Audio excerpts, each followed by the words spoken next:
Welcome to Dollars and Cents. Our podcast is designed to provide listeners with financial advice in a language you can understand. Created and hosted by Marc Freedman, President and CEO at Freedman Financial, he discusses timely topics that help individuals and families make smart financial decisions. Count on lots of energy, candid discussion, and a few laughs. And now, here's your host of Dollars and Cents, Marc Freedman of Freedman Financial. Welcome back to another edition of Dollars and Cents with Freedman Financial. My name is Marc Freedman. And I'm Marion Gilman. And we're here to provide you some financial advice in a language you can understand. We do this each and every week. It lands Friday in your newsletter. If you get one of our newsletters, it lands as part of the package. If you don't get our newsletter, you can certainly become a subscriber to it. Yeah. All you need to do is go to our website, freedmanfinancial.com. That's Freedman. 2 E's and a D. Financial.com. Go to the bottom of any page, put in your name, your email address, and you'll get our newsletter each and every Friday. This week, we wanted to talk a little bit about something that many people talk about, and that has to do with what our expectations are in retirement, right? Absolutely. And, those expectations have changed dramatically over the years. And I'm sure all of you are aware of that. If you have family and of course, grandparents, parents, whatever, who retired in the past. I mean, life was very different 50 years ago or, however long. My grandparents, I was just telling Mark, my grandfather was one of the first to start paying into Social Security. It came about while he was in his working years. And at the time, you could start collecting at age 65. That was the retirement age. And the expectation was you were living until 65. 65. That's what life expectancy was. You have a long life expectancy. Yeah, when they came in with the New Deal, what a deal it was. You were starting to start collecting Social Security at 65, but so too was life expectancy. Right. And my grandfather actually made out on the deal. He lived till age 90. So he had a great life, and he collected many, many multiples of what he paid into the system, which has actually come to a problem today. But well, remember, back then, Marion, you would either get Social Security and a pension. Yeah. Generally, you got both Social Security and a pension. Right. You didn't have much savings. No. You owned a house that was worth what? Right. $10,000, $20,000. No, they didn't even own a house. Well, rented, right? Right. But that was it. That's what you lived off. That was it. And so you paid into the system through Social Security. Or through your employer with the pension, for a pension plan. But life is a little different today, isn't it? It certainly is. It's shocking. It's interesting, though, that so many people still expect to retire at 65. That's right. And is that realistic? My grandfather was very unusual at the time. If you lived 20 years, that was an enormous amount of time. It was much more likely that you would die in your 70s at the latest, or even in your 60s. Like I said, life expectancy. Absolutely. And today, we're seeing clients who are living well into their 90s for sure. And doing well. And many whom are working in their 70s and 80s. Exactly. Exactly. And we wanted to make sure that that we're providing you the advice that you really need. We want to put things into perspective. It's really, really important that we do that, because when you think about retirement, I remember my dad used to say to me, when he'd say to clients when we first started, he says, it's very likely that you will live in retirement for as long as you've worked. And that's not uncommon nowadays. Think about it. If you retired at age 60, you probably worked 38 years. You graduated college at 22. You might have worked for 38 years. Right? No, 28, 38. I'll let you do the math. 30, I'm thinking about 20 to 60 is 40 years. So 22 to 60 is 38 years. And you might live in retirement. If you live to age 100, that's 40 years. Yeah. And again, you could easily. And the thing is today, especially today, you're more likely to do that, because if life expectancy was age 65 many years ago, and you retired, look, you watch The Love Boat every Saturday night at 9:00. The Love Boat was on. The families would hop on one of the princess boats there. They'd throw the streamers off the boat on the Bon Voyage. They'd have a dinner. They'd have this big celebration. Everyone would wave goodbye. And when you got back, you basically just went home and died. That's what happened? You would die within a few years thereafter. Right. But today, it's so much different. You're really likely to live in retirement longer and longer and longer. And today, people are talking about, I want to retire at 40, I want to retire at 50. It takes a lot of money to be able to support your lifestyle, especially the lifestyle we're living today. Right? Exactly. The lifestyle your grandparents and your parents lived and my grandparents lived, Hugely different. it was much more simple, wasn't it? Absolutely. I mean, just as a basic, they had one car. My grandparents never even drove. My parents had one car. They didn't have to, we were not a two-car family. But I want you to think about this. Remember, retirees, when I first started in the business, many people remembered what life was like in the 80s, where you could get a 15% CD and you could actually just stick your money in the bank and live off your CD, right? Yeah. Now, today we talk about this 4% rule or the 5%, whatever you want to use for a distribution amount. But if you think 4% is the amount that you can take from your investments, think about this. In order to get a $40,000 distribution, you need to have $1 million. Right. So ask yourself, is $40,000 enough to support your lifestyle? And I'm going to guess that for many of you, it's not.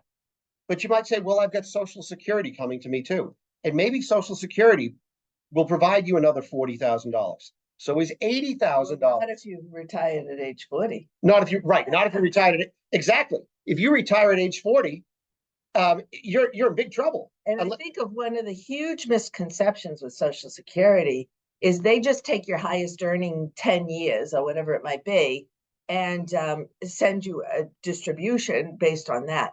Social Security looks at 35 years of earnings. So if you've not worked consistently for a substantial amount of time, your Social Security benefit will be greatly reduced. Yeah. So I want to go back to this $40,000 number, the 4% number. Yeah. Because with $1 million, I mean, people say, geez, I wish I could have $1 million. Well, $1 million sounds like a lot, but if you're looking to live off of it, that's $40,000. And you're going to say that's not enough. Well, the other danger, I think, in that is you look at it and you say, well, maybe that's enough to scrape by right now. But that $1 million is not going to grow over time if you are consistently taking money out.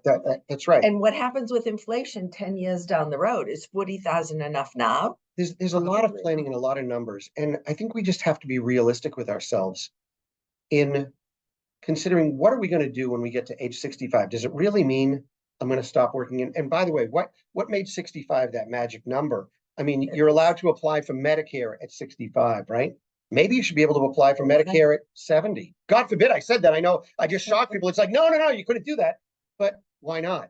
I mean, we're healthier. We're more able to do things. Why not make 70 or 75 the new retirement age? Right. And Mark, at least in my mind and what we see is there are a lot of people that are not working in jobs that are, physically demanding jobs. More people nowadays than there were, say, 30 years ago. So yes, there are some very physically demanding jobs where I see where people might have to retire at age 60 because physically they just can't do it anymore. But for people who are in desk jobs or, the majority of jobs nowadays are not as physically demanding as they used to be. So you certainly can go longer. It's interesting. They're not as physically demanding and they pay more. Exactly. Isn't that great? Well, I mean, what a deal. It's crazy. Yeah. It really is. But now the new thing, if you talk to some of the younger kids, 20-year-olds, 30-year-olds, they're now getting involved in this thing called the gig economy. Yes. They want to be influencers, or they want to drive for Uber, or they want to have side jobs and all sorts of things. Well, it's that work-life balance. They need that. Because you didn't struggle, did you? You didn't work very hard to get to where you are, but the kids need their work-life balance to perhaps balance their mental health issues that are, I guess we didn't have them back then. No, but if you had them, it was just tough luck. It was tough luck. Yeah, exactly. It's like, there was nobody to help. It's like, just get over it, right? Yeah. That was the answer for really mental health issues is get over it. But think about these kids that are doing these, they want to do this gig economy. They want to get paid cash. They want to do this. What are some of the dangers of that world? That's hugely dangerous because number one, I mean, you're your own boss. So you likely don't have a retirement plan, number one, and you certainly don't have an employer matching that whatever you contribute to a retirement plan, as you might in a larger company. The other thing is, you have a lot of tax deductions when you drive for Uber, say, you have all the car expenses and gas and all this stuff that you get to write off. Any type of self-employed income. That's correct. You file generally a Schedule C on your tax return, which shows here's how much money came in, but then you're allowed to take a bunch of all your deductions. business expenses. And the secret is, as many people know who are doing these self-employed businesses, they don't want to show much income because you know what? They don't want to pay much in the way of taxes. But guess what? The Social Security contribution that you make, that FICA and the FUTA, because you're also an employer, those contributions that you make are pretty small when you're not making much money. That's right. And that means that if you're not earning a lot and you're not paying in a lot, your Social Security benefit is going to be very small. Yeah, it's going to go down. Yeah. So you need to be very careful about that. You also don't have some of the basics like employer provided health insurance where you get a discount. You got to buy that yourself. That's right. So there are a lot of disadvantages along with the advantages of the new gig economy. Yeah. And you need to be sure that you take those preparations because you're going to reach an age and all of a sudden say, oh my God, I'd love to retire, but I have nothing. I have no savings for retirement. And the statistic that I recently heard was that almost 50% of individuals between ages 55 and 65 have zero in retirement, in retirement savings. Do you know why a lot of those 55 to 65-year-olds have nothing saved? Why? Because they spent it on their kids. And their kids were making 3 and 4 times as much more money as they ever were. And that's problematic. Yes. And so the kids are living a better life than the parents are, and then the parents run out of money. Right. And the parents, God forbid, the parents would never ask their children for money because that would be too embarrassing. And so it's a difficult problem. And that actually happens as well. Once parents are in retirement, they continue to support their adult children, and sometimes to their own detriment. When you listen to what some of these kids are making, in fact, there was a story that came out. Jody actually shared it with us this past week about what the Gen Z population? The millennial population thinks in order to be successful, in order to be considered successful, you have to be making $540,000 a year. There aren't a whole lot of people that make $540,000. And if you ask, the percentage was 1%. Was 1%. But if you ask the general population believes about 20% of the U.S. population is making more than $540,000. The answer is it's 1% of the population. Most of them are not the millennials. And most people, all of the other categories, whether it's boomers, whether it's Gen Y, Gen X, all these others, they were saying that in order to be considered successful, you need to be making about $150,000. $200,000. So where is it that the millennials are coming up with this number of 540? You know why they're coming up with that number? Because that generation is now thinking about, I'm getting invited to weddings and engagement parties and bachelorette parties that are all destination weddings. I need to spend upwards of $10,000 sometimes just to be part of a wedding and to do that. I'm willing to spend $25 a piece on a martini. I'm willing to spend $1 million on a condo. I want to buy a Mercedes and I want to buy a fancy handbag and I want to do all of those things because it's expensive. Because I see the influencers and all those on social media doing it. Well, the interesting thing about all of this is that although they say that 525,000 would be the goal, on average they're making in the $80,000 to $100,000 range. Exactly. So there's a huge discrepancy. A huge disconnect. And I think that generation needs a wake-up call, but unfortunately, they're not seeing it. Yeah. And unfortunately, what they're seeing is they've dug themselves into debt and people are forgiving their debt, or someone else is covering their debt, or they're being excused for everything. That generation is not working hard. And we are part of the problem because we continue to enable them. Yeah. We continue to support them. We continue to backfill all of their problems. Yeah. And if we're looking for a way to change things, it starts with us. One of the things that I think you and I have seen so many times, Marion, is when clients come in, they're always blaming the government, the economy, inflation. They're blaming everything else. But as I tell my kids, the first person to take accountability for is yourself. Right. Because if we focus on the things we can control, things will be so much better. Well, and don't forget, I mean, now it's the responsibility of this generation to actually prepare for their own retirement. And I honestly don't see many, there are some people who do, but there's also a very large group who have not at all prepared for their retirement. And Social Security may or may not be the same structure by the time they get to retirement. There's certainly pensions have gone away, so it's going to be on them. And if they, if you can't take responsibility now for not only spending within your means, but saving something too, you're going to be out of luck later on. Yeah, and you and I know that part of this problem is also us and the generation ahead of us is because you've worked really hard to save your money. You've built up your 401k plans, you've put money in savings, you've got a house that perhaps is paid off and is worth a lot of money. Yet you're continuing to spend at the same lifestyle and level that you've grown accustomed to. Right. And as a result, you're going to leave a lot of money to the next generation. But remember, and I think a lot of kids look at this and say, oh, well, I will get an inheritance. And that's probably true.